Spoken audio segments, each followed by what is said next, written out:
Bom, falar de taquicardia ventricular depois do almoço no sábado à tarde, vamos ver, né? Mas a perspectiva que eu queria dar nessa minha apresentação é mais uma perspectiva histórica, porque o clínico se distanciou demais do mundo da taquicardia ventricular, que passou a ser basicamente uma matéria da eletrofisiologia. O que aconteceu historicamente, e eu dividi de uma maneira proposital três fases da nossa compreensão do problema, vem primeiro da tentativa de se entender os mecanismos de uma maneira grosseira. Isso é na década de 70, na década de 80. E se faz uma ilação muito genérica, em que nos pacientes que têm cicatriz, quando eu induzo a taquicardia através de estudo eletrofisiológico e removo cirurgicamente a cicatriz, um grande número desses pacientes acabava tendo um benefício clínico significativo. O problema é que a mortalidade cirúrgica dessa população não era desprezível. Então, houve a necessidade, na década seguinte, na década de 80, começo dos anos 90, de se tentar entender a estrutura da cicatriz de uma maneira mais detalhada. E é isso, então, é que surgem essas novas maneiras de você fazer compreender quais porções da cicatriz são responsáveis pela manutenção do circuito. Porque se você for capaz de identificar uma pequena porção, talvez eu possa modificar aquela porção da cicatriz sem a necessidade de remover a cicatriz como um todo e, supostamente, com benefício clínico, com risco menor de tratamento para aquele paciente. E é justamente nessa evolução em que a gente passa a entender que, ao contrário do que se fazia, porque quem só tem um martelo só vê prego. Na época da cirurgia, nos anos 70, todo mundo achava que todos os circuitos eram endocárdicos, porque os circuitos removíveis pela cirurgia eram os endocárdicos. Mas com a evolução do tempo fica claro de que a grande maioria dos circuitos de taquicardia ventricular são tridimensionais. 80% de todas as TVs têm um componente endocárdico, intramural e epicárdico. E a decisão hoje é saber qual desses componentes é mais acessível para que você possa fazer uma modificação do substrato de uma maneira contundente. Em alguns casos, você precisa fazer uma ablação epicárdica, em outros endocárdica, e em muitos casos a gente não consegue atingir a porção crítica do circuito. O problema é que, ao se desenvolver esse tipo de necessidade de compreender, a gente foi, digamos assim, a partir do ano 2000, se desenvolveu uma tecnologia de mapeamento que fez com que os circuitos e que a compreensão do que acontece na taquicardia ventricular fosse muito mais simples. Posto isso, vamos tentar discutir de novo esses casos numa perspectiva histórica para a gente tentar entender onde é que a gente está. Esse é um caso concreto, um paciente com um enorme aneurisma anteroseptal de 58 anos, com uma doença exclusiva da descendente anterior que se apresenta com taquicardia ventricular a despeito do uso de amiodarona. Qual seria a melhor opção de tratamento para esse paciente? Um desfibrilador, já que ele tem taquicardia ventricular e disfunção ventricular, seria a utilização de droga antiarrítmica? Eu vou fazer tentar abolir essa taquicardia com cirurgia ou ablação?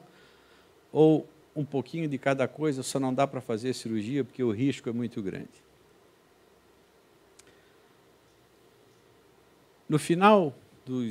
Lá no final dos anos 90, existia um procedimento cirúrgico no Brasil que foi criado pelo Dr. Adib Jatene, que era utilizado especificamente para essa população. E veja só que interessante, o Dr. Adib, que criou esse procedimento, na tentativa de fazer a reconstrução geométrica do ventrículo esquerdo, ele não pensou em tratar a taquicardia ventricular.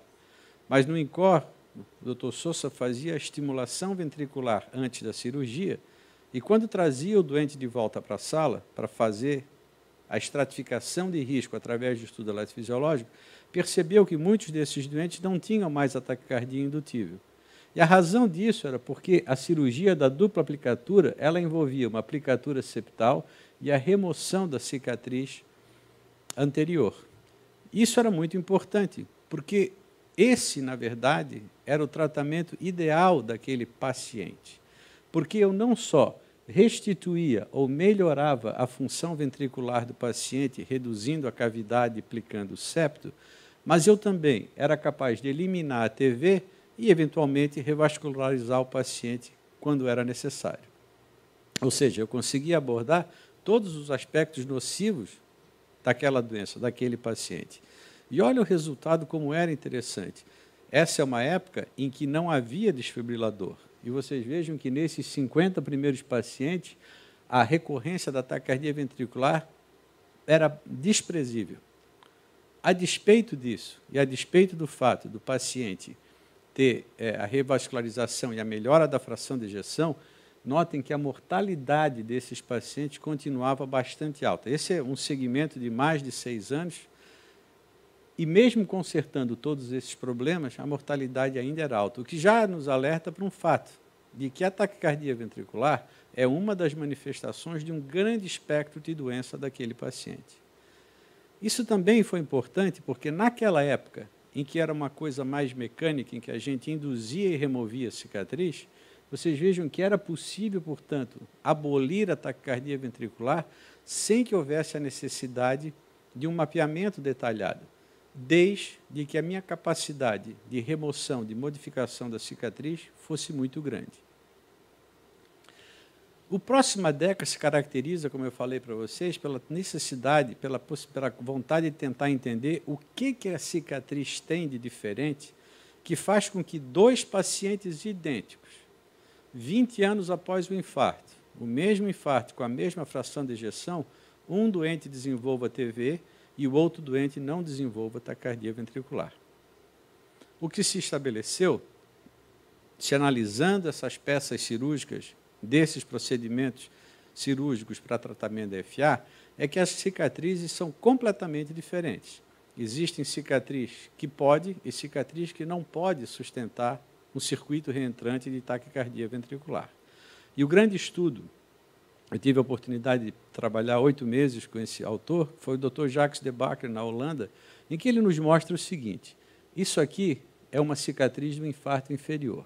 Vocês vejam que o que está representado em branco aqui é fibrose densa e em preto uma porção da musculatura que permanece viável dentro da área infartada. Se nós tivéssemos uma cicatriz, como mostrado nessa porção do diapositivo aqui, essa porção da cicatriz, essa região lateral, não se comunica com aqui, portanto, é impossível um circuito reentrante acontecer aqui.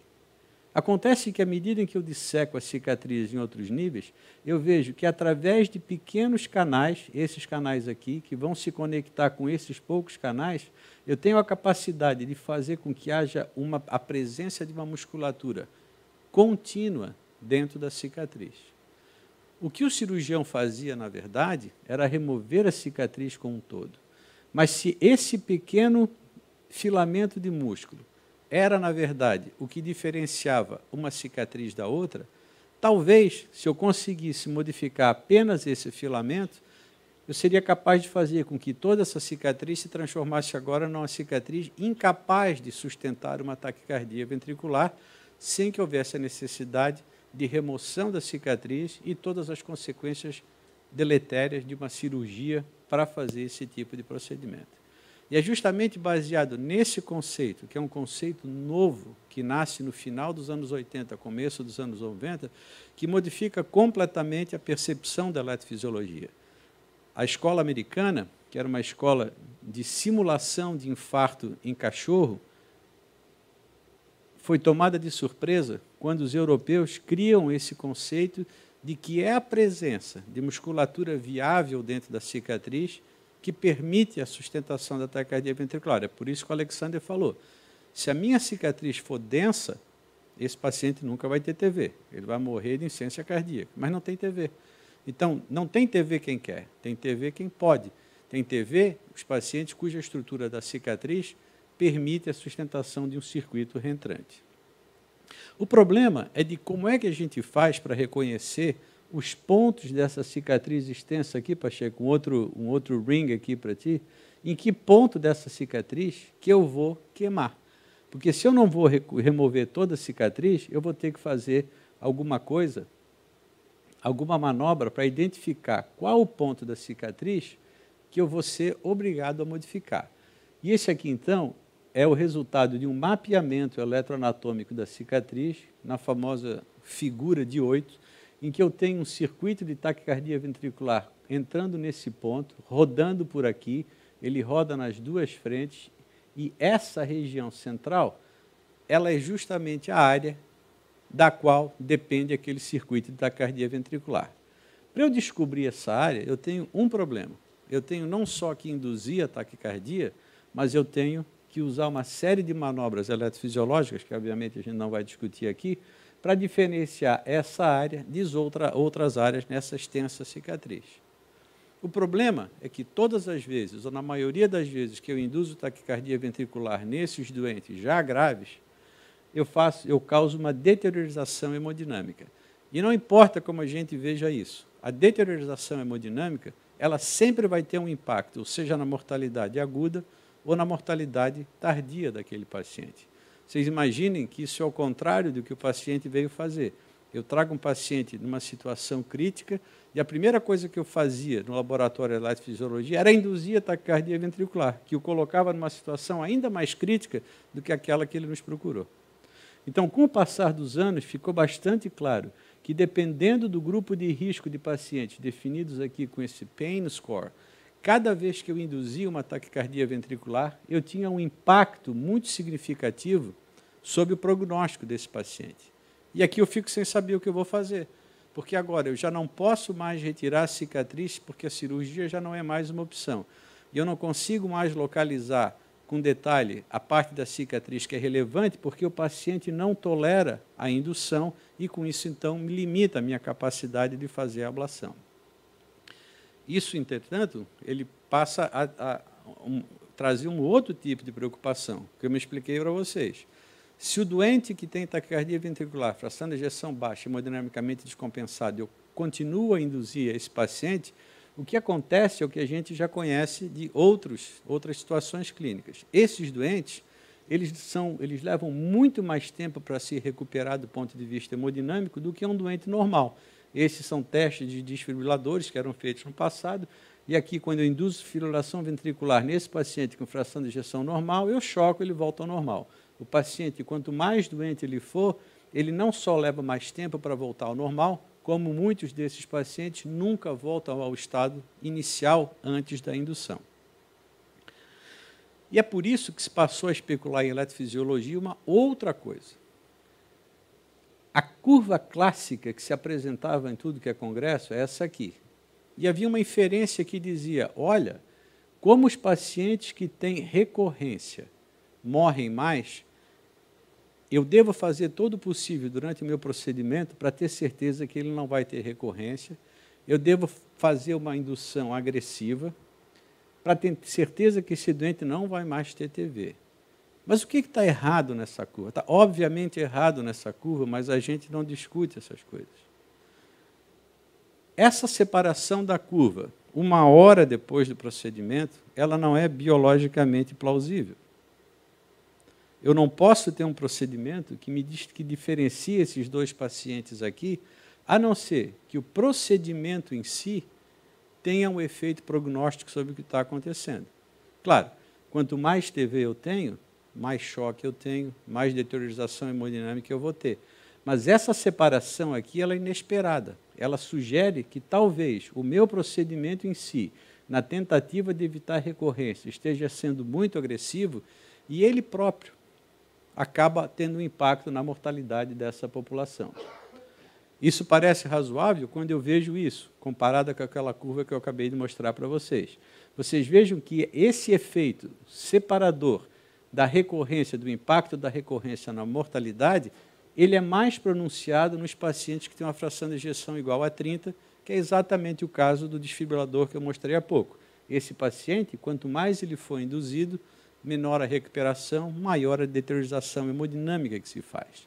E foi por isso que, no começo na metade dos anos 2000, veio uma nova febre. Disse, olha, eu preciso induzir para poder mapear, mas a indução causa deteriorização hemodinâmica. Então, eu vou fazer a minha ablação com impela, com suporte hemodinâmico, porque com isso, na ausência de deteriorização, eu vou poder mapear os pacientes durante muito mais tempo, o que de fato ocorreu. Isso é um caso meu, que a gente foi capaz de mapear o paciente durante muito tempo. Mas o interessante dessa informação é que, no final de um ano, a taxa de recorrência de TV entre os pacientes que foram submetidos ao procedimento com suporte hemodinâmico, comparado àqueles que não tiveram o suporte hemodinâmico, foi idêntica, mostrando que o suporte hemodinâmico, de fato, me permite mapear por mais tempo, mas não muda o prognóstico do paciente, o que sugere, então, que seja uma medida supérflua nessa população.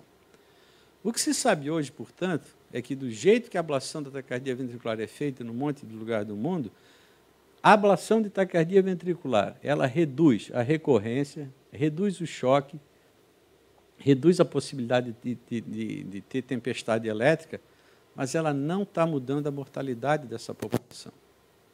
E talvez porque a maneira como o procedimento seja feita, e às vezes você é obrigado a adotar aquele tipo de estratégia, ele possa estar tendo um impacto na população, nesse grupo de pacientes.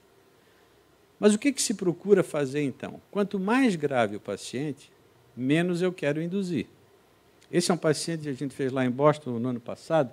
Olha a situação clínica desse senhor. É um paciente com 2 válvulas metálicas, aórtica e mitral, portanto tem um ventrículo esquerdo inacessível, com taquicardia ventricular recorrente, que precisa ser ablacionado. Ele teve 157 episódios de taquicardia ventricular nos 3 meses anteriores a esse procedimento aqui. Existe uma maneira de a gente passar do átrio direito para o ventrículo esquerdo desse paciente, que foi o acesso que a gente usou. E, além disso, a gente tem técnicas atuais que permitem com que eu consiga fazer a fusão de estruturas anatômicas previamente adquiridas, ou pela tomografia, ressonância, ou com o eco intracardíaco, e fundir essas imagens para que eu possa utilizar a anatomia real daquele paciente para ajudar, para guiar a minha ablação. Esse a gente está só mostrando aqui, eu seleciono pontos anatômicos na minha imagem pré-procedimento, uso o meu eco intracardíaco para tentar criar uma anatomia semelhante àquela, e uma vez que esses pontos estejam todos selecionados, o sistema acaba fazendo uma fusão dessas imagens. E eu vou conseguir, então, navegar o meu catéter dentro da anatomia previamente adquirida através da tomografia e da ressonância. Se eu for capaz de simular a cicatriz dentro desses métodos pré-procedimento, eu sou capaz de reconhecer áreas da cicatriz muito significativas, mesmo sem a necessidade de induzir esse tipo de taquicardia ventricular durante o procedimento. Esse é o resultado final, em que o meu mapa anatômico está agora dentro da cicatriz. E esse é o resultado da ablação desse paciente. Eu consigo, através das técnicas de mapeamento, caracterizar, mesmo em ritmo de marca-passo, a presença de um substrato muito provavelmente relacionado à taquicardia ventricular e fazer a ablação desse circuito sem a necessidade de indução. Porque, veja, esse é um doente que eu realmente não quero induzir. A indução nesse paciente pode causar a morte dele, dada a gravidade do caso. E esse paciente, então, passou a não ter mais a taquicardia ventricular, ele era admitido todas as semanas no hospital e ele morre, então, em paz, 8 meses depois em casa, por insuficiência cardíaca, sem ter tido nenhuma taquicardia ventricular após esse procedimento, que foi realizado sem a necessidade de se induzir a taquicardia. E é isso que a eletrofisiologia está fazendo hoje em dia. A gente está tentando pegar um procedimento complexo, cuja única solução era cirúrgica, passou por uma etapa de uma necessidade de se entender as características da cicatriz durante TV, para usar diferentes formas de abordagem que me permitam reconhecer as partes que são importantes na cicatriz sem induzir a taquicardia. Uma dessas alternativas é pegar estudos de imagem pré-procedimento, como vocês veem aqui. Essa é uma tomografia de coração.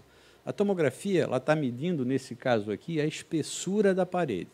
Em vermelho é uma espessura bem fininha. E em amarelo é onde tem, provavelmente, aqueles circuitos de musculatura sobrevivente que eu mostrei anteriormente naquele paciente cirúrgico. Existe, então, uma relação estatística entre a presença desses canais de músculos viáveis e essas regiões da cicatriz que não são tão finas. Então, eu posso, ao registrar a minha imagem pré-procedimento ao meu mapa, fazer a ablação desses supostos canais sem a necessidade de se fazer a indução da taquicardia. Esse é um dos exemplos.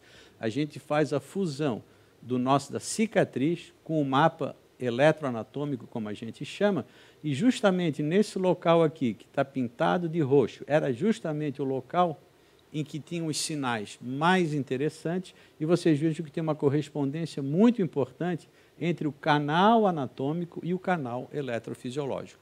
Então, em muitos pacientes, não em todos, essa correlação, ela me ajuda a realizar o procedimento sem a necessidade de induzir a taquicardia, o que é uma vantagem para o paciente e para a gente, o operador, é uma vantagem grande, porque ela facilita, ela faz com que o procedimento seja realizado de uma maneira muito mais rápida. E com isso, então, a gente continuou explorando essa possibilidade. O que eu quero atualmente, portanto, é fazer com que todo aquele conhecimento adquirido a partir da indução da taquicardia seja reproduzido num paciente que possa em ritmo sinusal. Vocês vejam aqui que, no caso, eu tenho todas as estruturas necessárias para a manutenção da taquicardia, só que tudo isso aqui foi identificado durante ritmo sinusal, sem a necessidade de indução da TV. Eu sempre digo para o meu colega que me emprestou esse slide, que é um eletrofisiologista que estuda só taquicardia ventricular, eu digo, olha, é o mesmo paciente, um foi feito em Chicago, o outro foi feito em Florianópolis. O teu doente ficou 2 semanas na UTI, porque você fez um slide bonito, mas na necessidade de induzir fez com que ele descompensasse. O meu doente foi embora no dia seguinte, porque não houve descompensação hemodinâmica e o paciente, de fato, nesse caso, foi embora no dia seguinte.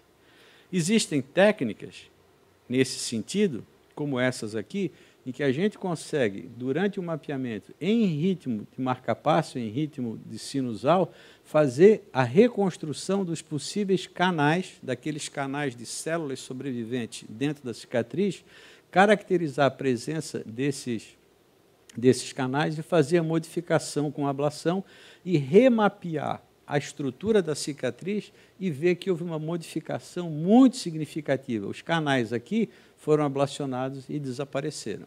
Esse é um paciente brasileiro, chagásico, que eu fiz lá em Boston, um paciente gravíssimo, e esse paciente fez, inclusive, o procedimento com impela. Ele não fez o procedimento com impela para me permitir a indução, ele fez o procedimento de impela por uma necessidade clínica de mantê-lo hemodinamicamente estável durante a anestesia geral. E mesmo sem que a indução tivesse sido feita, ele teve uma evolução muito favorável após o procedimento.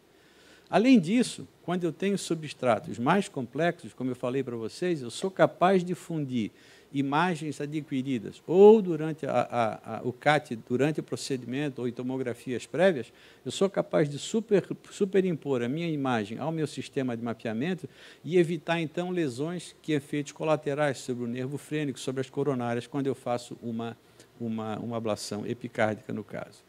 O fato é que essa nova maneira de se fazer a ablação, ela tem algumas implicações.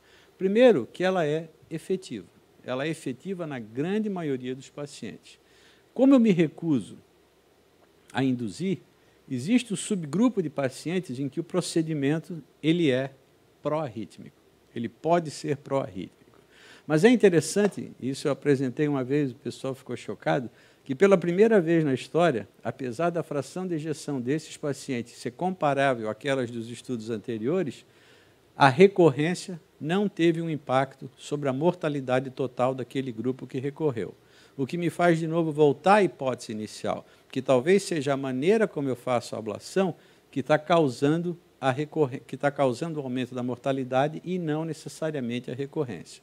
Além disso, nessa população que não é induzida para guiar o procedimento de ablação, a grande maioria desses pacientes, quando o procedimento é eletivo e eles vêm de casa e a ablação não necessitou de uma abordagem epicárdica, esses pacientes vão embora no mesmo dia.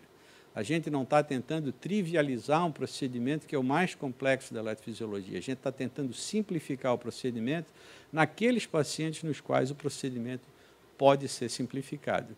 E é essa a nova tendência da ablação de taquicardia ventricular. Fazer o procedimento da maneira menos agressiva possível. Essa discussão que a gente teve antes, eu só vou aproveitar aqui, eu mudei os slides aí. E qual é, então, a diferença entre a TV e a extrasístole? Bom, primeiro que a gente tem que lembrar que podem ser substratos completamente diferentes.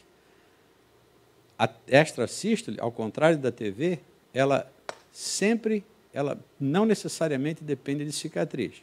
A TV, sim.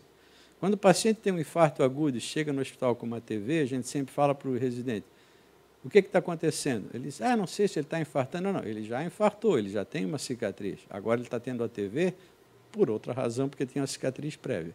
Então, a extrasístole não necessita necessariamente a cicatriz. Mas ela pode se manifestar de uma maneira muito dramática, como palpitação, como piora da classe funcional, como o Miguel estava falando, o doente dele. Um paciente que tem mais de 15% de extrasístole ventricular, ele pode desenvolver uma taquicardia, miopatia muito grave, só porque tem muita extrasístole, e a cada extrasístole, cada batimento daquele causa uma dissincronia, o que pode resultar numa disfunção ventricular progressiva. E dependendo do tipo de extrasístole, esse é o grande pavor da extrasístole, existe um pequeno subgrupo de pacientes que tem um risco de morrer subitamente. A extrasístole pode vir de qualquer local do ventrículo, mas existem dois grupos genéricos que são a via de saída do ventrículo direito e esquerdo, com características eletrocardiográficas e prognósticas diferentes, e toda a musculatura papilar do ventrículo direito e do ventrículo esquerdo, que são geralmente as áreas que a gente tem que ablacionar, mesmo sabendo que as extrasístoles podem vir de todos os locais. Essa é uma estrutura. Eu não vou me detalhar nisso, mas existe uma série de maneiras de você conseguir fazer a ablação dessas arritmias que se originam na via de saída do ventrículo direito e na via de saída do ventrículo esquerdo. Vocês notem que essas estruturas, esses catéteres estão em lugares diferentes, mas eles estão muito próximos uns dos outros. O que significa que, de uma maneira geral, o eletrocardiograma ajuda, mas ele não resolve o problema. Como a gente fala, sempre brinca com o residente, o eletrocardiograma ele te dá o CEP, não dá o endereço do cidadão. Então a gente sabe, olha, essa extrasístole está vindo ali, da via de saída, provavelmente da direita, provavelmente da esquerda, mas é só através do mapeamento durante o procedimento que a gente vai ter certeza. Esse é um desses casos, em que eu tenho extrasístoles ventriculares frequentes que vêm da via de saída do ventrículo direito, eu mapeio acima da cúspide aórtica, não consigo fazer ablação, o sinal não é bom, depois eu preciso ir para baixo da cúspide aórtica, onde então eu consigo um sinal adequado, e a ablação nesse ponto, então, elimina aquela extrasístole naquele paciente. Esse é um outro paciente que se apresentou com extrasístoles que induziam fibrilação ventricular.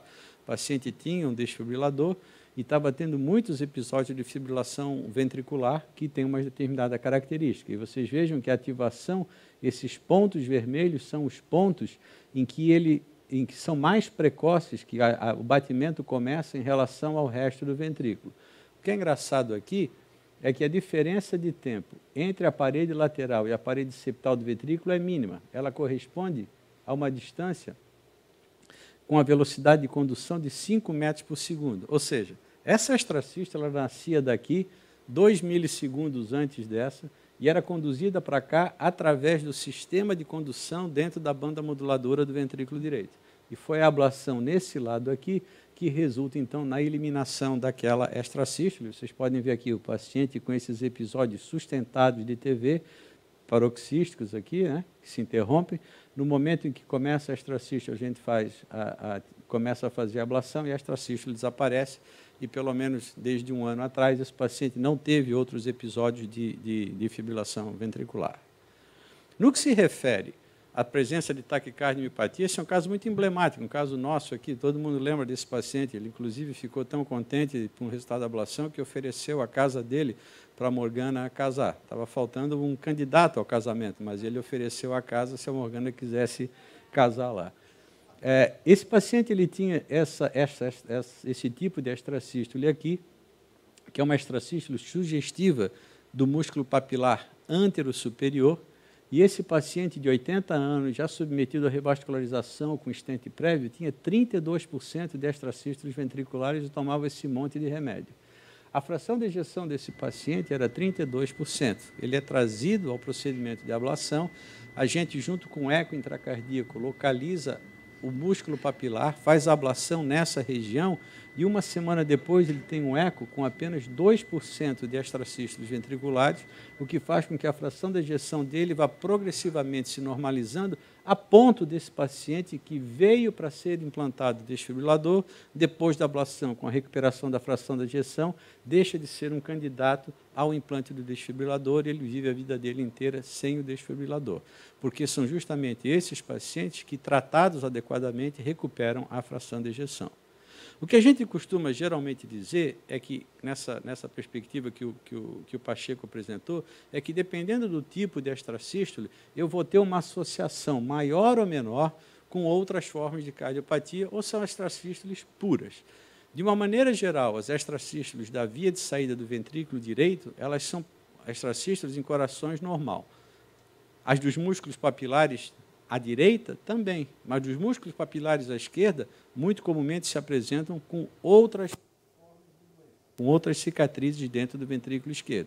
Então, vai depender da morfologia, a necessidade de se prolongar, de se aprofundar a investigação, como a gente estava falando, depende muito da morfologia da própria extracístole.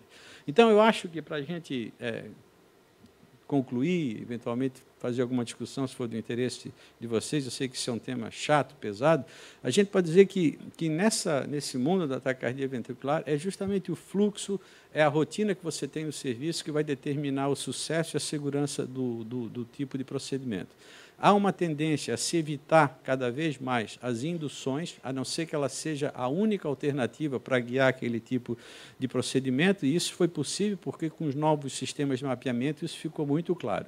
Essa técnica que eu abordei agora, que a gente chama de waddle, é uma técnica que está ganhando força, pelo menos nas pessoas que acreditam que isso funciona. Tem um bocado de gente que não acredita nisso, mas eu acho que a tendência é justamente a gente seguir por essa linha, porque os resultados estão sendo comparáveis àqueles dos pacientes que fazem ablação guiada por indução, com uma recuperação clínica mais favorável de quando a gente não induz.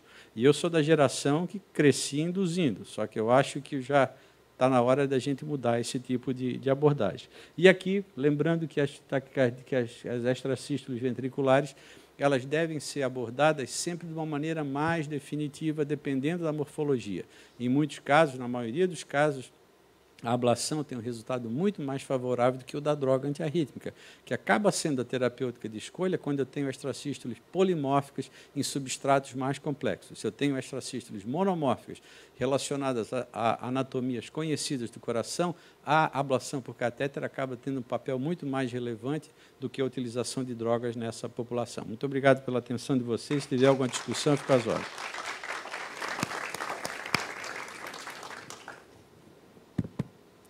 Buenas, então, parabéns, André, de novo, uma excelente explanação sobre a história, mecanismo, ablação de taquicardia ventricular, né? Vamos começar pela plateia. Alguém da plateia tem alguma pergunta sobre, não sobre ablação, né, mas sobre manejo, quando que encara, quando que faz ablação, extracístole, ITV, sobre esse assunto? Não? Grande. André, na sua prática, você vê muito resultado diferente da ablação de TV isquêmica, causa isquêmica versus não isquêmica, e na cardiopatia ritmogênica, do VD ou biventricular. Como é que os casos que você já fez, o que você entende assim, de resultado?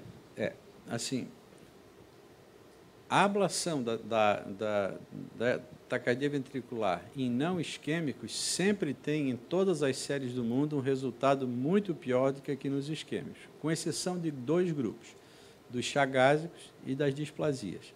Porque, dada a quantidade de cicatriz acessível, tanto por uma ablação endocárdica como epicárdica, eu acabo tendo um resultado relativamente comparável com o isquêmico. A grande diferença entre os dois é que nos isquêmicos predominam os circuitos endocárdicos e se tem muita experiência com a ablação de circuitos endocárdicos. Na ablação de circuitos epicárdicos, o Brasil é privilegiado nesse sentido, porque a técnica foi desenvolvida no Brasil, em 1996, então no Brasil se tem muita familiaridade com isso, mas quem não tem, fica sem alternativa durante a ablação. Mas se você pega um paciente não isquêmico, que não seja um displásico, nem um chagásico, o resultado é pelo menos 2 vezes pior no não isquêmico do que no isquêmico, porque nessa população predominam os circuitos intramurais. Então, é aquele paciente que tem aquele ring, aquele que tu mostraste, no meio do septo. É inacessível. Eu sei onde é que está mais ou menos o problema, mas eu não tenho uma fonte de energia hoje que me permita fazer a modificação da cicatriz naquela profundidade da parede. Então, de uma maneira geral, você diz que a recorrência de um pós-isquêmico é 20% e a recorrência de um não isquêmico é 50% em 2 anos, só mostrando a grande diferença entre esses dois grupos, né? André, acesso epicárdico versus endocárdico, quando optar por um ou por outro, e se o eletrocardiograma ajuda na identificação de uma arritmia em que tu vais preferir um acesso ou outro. Falar um pouquinho daquelas pseudo-ondas deltas, que está sendo citada, mas que eu não entendo ainda. Então, Miguel, o eletrocardiograma, ele te dá a informação sobre aonde que o circuito sai. Então, quando você olha um eletrocardiograma de uma taquicardia e você supõe que ela seja ventricular, é porque que ela seja epicárdica, é porque existem características eletrocardiográficas que te sugerem que a saída daquele circuito reentrante seja no epicárdico. Existem outras, entretanto, em que a saída é endocárdica, mas uma enorme porção do circuito ainda é epicárdio e é ablacionável pelo epicárdio. Então, o eletro, ele ajuda, mas não resolve. Ele ajuda na grande maioria dos pacientes que têm miocardiopatia não isquêmica, com uma quantidade baixa de cicatriz. Nos isquêmicos, todo mundo que faz isso está cansado de ver pacientes com eletro sugerindo saídas endocárdicas, cuja ablação tem que ser feita pelo espaço epicárdico. Então, a gente acaba utilizando outras modalidades, como a tomografia, a ressonância, junto com o eletrocardiograma e a caracterização do fenótipo, como o Pacheco falou, para ir ao epicárdico primeiro, antes de fazer no endocárdico. Por exemplo, se eu tenho um chagásico, se eu tenho um displásico, eu não quero nem ver o eletro, eu sempre vou no epicárdico. Num não isquêmico, o eletro, a imagem, me ajuda. Num isquêmico, eu vou precisar falhar com a ablação endocárdica primeiro, para depois ir ao espaço epicárdico, que pode ser feito no mesmo procedimento ou numa segunda tentativa de ablação. Então, o eletro resolve, mas, de novo, ele depende muito, como em tudo na eletrofisiologia, da probabilidade de pré-teste. Num paciente com chagas, qualquer eletro vai para o epicárdico, num paciente com isquêmico, nenhum eletro te leva ao epicárdico. André, na ablação dos circuitos, com as técnicas novas, onde você não precisa de indução, qual é o teu endpoint para parar as aplicações e o set está pronto? Isso tudo a gente está aprendendo, né, Elcio? Mas o endpoint é uma modificação da própria cicatriz. Porque a vantagem de você não induzir e manter o paciente clinicamente mais estável é que você pode remapeá-lo. E ao remapear, você tem uma série de critérios que mostram, olha, houve uma modificação substancial da cicatriz porque o meu padrão de ativação dentro da cicatriz agora é completamente diferente. Uma coisa assim simples que a gente faz é o quanto que o tempo de ativação daquilo reduziu. Por exemplo, eu tenho casos em que eu tenho o tempo de ativação de um ventrículo é 250 milissegundos. A gente queima umas áreas lá e esse tempo cai para 150. Ou seja, houve uma modificação muito substancial daquela cicatriz. Existem outros critérios eletrofisiológicos que te dizem, olha, eu fiz uma modificação aqui. Como eu não vou induzir, eu não sei se aquela modificação foi suficiente ou não. Então, eu vou acompanhar clinicamente esse paciente para ver o que acontece, né? O grande problema da não indução, que obviamente não é particular da não indução, você pode ter o mesmo problema quando você induz, é o doente no dia seguinte apresentar-se numa taquicardia ventricular incessante. Mas essa pró-arritmia da ablação, ela não é exclusiva da não indução. Claro, quando você está não induzindo, você sempre fica pensando, poxa, se eu induzisse, talvez eu tivesse detectado essa arritmia. Mas todo mundo aqui já viu inúmeros casos de não indução ao final do procedimento, em que o paciente volta no dia seguinte, nem sai do hospital, porque no dia seguinte está em taquicardia ventricular incessante, e o que faz com que ele volte para o laboratório de eletrofisiologia. Todas essas mudanças, elas são muito lentas, né? Desde que Lown descobre com essas extracistos na periferia da cicatriz, até o entendimento de que o circuito é intracicatricial, foram 22 anos, né? Então, à medida que a gente está evoluindo com novos sistemas de mapeamento que hoje permitem fazer isso, que há 10 anos atrás não tinha como, o conhecimento vai avançando, novos critérios vão surgindo, como a genética do Pacheco, como o marcapasso do riso. Então, um processo em evolução, mas eu acho que é uma tendência na literatura e na maioria dos centros de preferir, sempre que possível, a não indução. André, nesse mesmo assunto, na tua opinião, nesses raros casos de proarritmia após a ablação, existe ou, quem sabe, poderá vir a existir algum preditor? Pois é, tomara, né? Na tua opinião? É que o problema é sempre, quando a gente faz a ablação, o que acontece? A ablação é uma queimadura. Eu tenho um efeito agudo que pode ser reversível 2 horas depois. Então, eu termino o meu procedimento satisfeito, vou para casa, no dia seguinte, a taquicardia voltou. O Wolff voltou, a TRN voltou, a FA voltou. Então, como a qualidade da minha lesão é o que impacta o prognóstico final, e eu só consigo avaliar o efeito agudo da lesão, o que geralmente é bom, eu fico nessa dependência, né? Eu não sei se existe um critério hoje que me permita dizer que esse paciente tem uma chance maior de recorrer. Porque você pode ser proarrítmico por uma falha, você tentou fazer algo e não conseguiu, ou você pode ter criado um novo circuito. Isso. São duas coisas diferentes. Meio a meio. Modificar. Quando dá errado, é meio a meio. Uma que eu não consegui queimar, a outra que é uma proarritmia. Tem uns que mandar pergunta ali. Tudo bem? Boa tarde. Eu queria sair um pouquinho do coração, na verdade. Já tem alguns grupos que pensam em denervação renal, outras denervações simpáticas para reduzir carga ou até melhorar a taquicardia ventricular. Não sei se tu tens experiência e onde é que isso entraria no algoritmo, se vai fazer para casos refratários, aqueles casos que recorrem depois ou que já estão refratários à droga. A gente usa muito a manipulação do sistema nervoso autônomo para tratar essas arritmias. Por incrível que pareça, a experiência nossa aqui no SOS era muito maior do que a experiência da turma de Boston. Quando eu cheguei lá, eu disse, peraí, mas quem é que faz o bloqueio do gânglio simpático aqui? Como assim? Eu disse, peraí. Já é uma estratégia muito conhecida na eletrofisiologia, e é incrível isso, porque eu tenho um paciente numa taquicardia monomórfica refratária, bloqueio o gânglio simpático, a taquicardia para como se tivesse tirado com o dedo. Então, a gente acaba usando isso em casos em preparação para uma ablação, na tentativa de estabilizar a situação clínica do paciente. Todos esses doentes são doentes críticos, obviamente. A gente tenta estabilizar, mantê-lo em ritmo sinusal o maior tempo possível para que, nesse momento, ele se estabilize e eu consiga levá-lo para o laboratório numa situação mais estável. E eu uso isso até para definir se esse paciente, no caso da minha ablação, não tiver tido sucesso, eu vou submeter esse paciente a uma denervação cirúrgica. Eu vou fazer uma simpatectomia torácica com toracoscopia.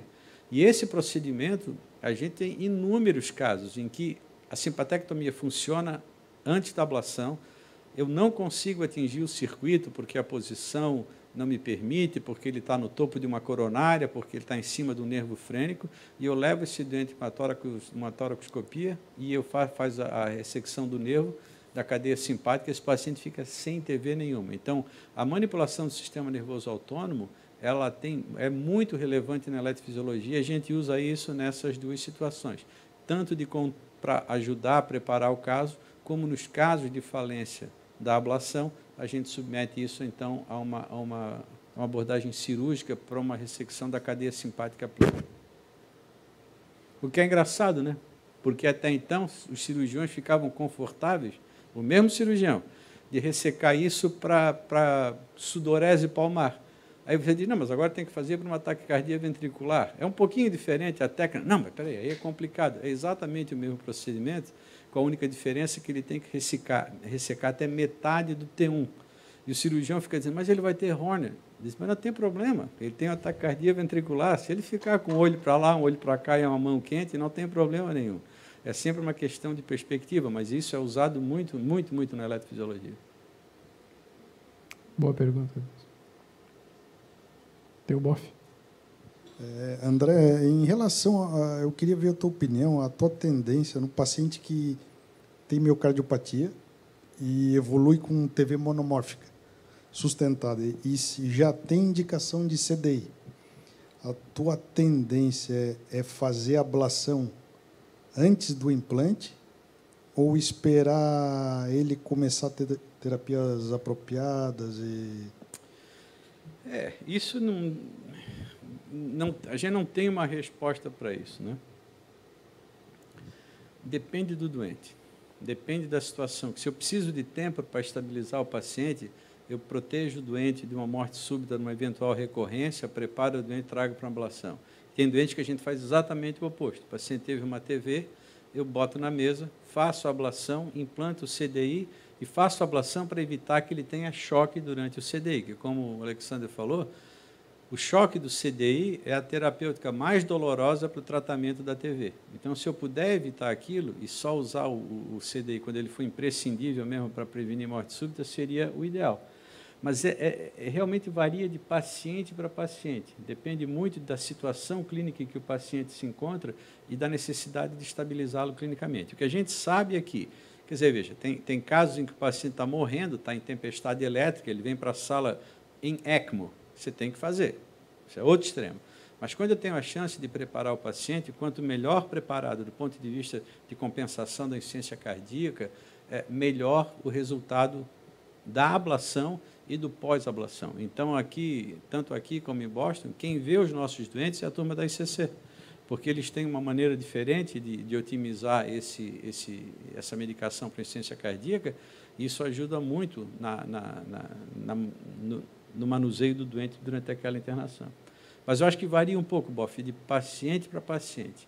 A tendência, se possível, seria fazer a ablação peri-implante, que é para minimizar a necessidade de choques naquele paciente. Né? André, você que está num serviço que tem um volume absurdamente maior de TV e intervenções para TV, vocês têm utilizado a alcoolização para tratamento das TVs relacionado a septo? Que outras modalidades de energia ou de terapia que não a ablação para tratamento de modificação de cicatriz? A gente usa a alcoolização em casos extremos, porque a alcoolização ela funciona agudamente, mas nas grandes séries a chance de recorrer é quase 100%. Então, é para tirar aquele paciente daquele episódio agudo de taquicardia ventricular repetitiva, taquicardia ventricular incessante, que você não conseguiu, com a radiofrequência, seja aplicada nos dois lados do septo ou durante uma aplicação bipolar, que é aquela que a gente aplica nos dois lados no mesmo momento, a gente usa a alcoolização. Cada vez menos, porque com a melhoria da tecnologia, você vai ficando mais corajoso, né? Vai fazendo lesões cada vez mais agressivas. E a grande expectativa é que agora essa nova modalidade de energia, que é a electroporation, que faz só uma modificação da membrana da célula e que permite uma profundidade de até 9 milímetros, a radiofrequência vai a 4, 5 milímetros. Essa electroporation vai o dobro disso. Pode ser que com aplicações de um lado do septo ou aplicações bipolares de PFA, a gente não precise ser tão agressivo com o álcool, que ajuda, mas não resolve, é a mesma coisa. Né? Então, a gente acaba sendo o mais restrito possível e, olha, a gente faz lá uns 100 casos por ano, eu acho que a gente usou 2 vezes. Como a gente não faz o tempo todo, tem que chamar a turma de hemodinâmica para vir, para ajudar, porque a gente não faz aquilo todo dia, é mais fácil chamar alguém de hemodinâmica. Né? Maravilha. Alguma pergunta a mais aí? Então, de novo, pessoal, agradeço muito a disposição de vocês. Vim aqui num sábado, a gente conta não só com essa disposição, mas com essa análise crítica de vocês. Teve comentários de gente que adorou o cinema, teve comentários de gente que detestou o cinema. A gente vai fazer uma média aí e ver se continua assim, se melhora no ano que vem. Lembrando que, para quem tem interesse no certificado, tem que entrar com aquele QR Code, vocês vão ser direcionados para uma página que, assim que tenha sido respondida a pesquisa de satisfação, será emitido o certificado. Claro, qualquer problema que vocês tenham, vocês sabem onde a gente mora, vocês sabem onde a gente trabalha, vocês têm o telefone de todo mundo aqui, é só mandar um recado que a gente resolve o problema. A gente está tentando fazer a coisa da maneira mais automatizada possível, mas o que não der, a gente resolve com toda a pressa. E eu acho que, agradecendo aqui a presença de vocês e o trabalho de toda essa nossa equipe, que está um monte de gente, essa turma aí de camisa preta, que sem essas meninas aí a gente não teria conseguido fazer absolutamente nada disso, e elas vieram aqui em troca de um sushi só. Então, para a gente, muito obrigado da Morgue, toda a turma, em nome da Morgana, pela dedicação de vocês, e a gente espera que essa avaliação de vocês forem adequadas, a gente se encontre novamente em 2025. Muito obrigado aí pelo tempo de vocês. Um grande abraço.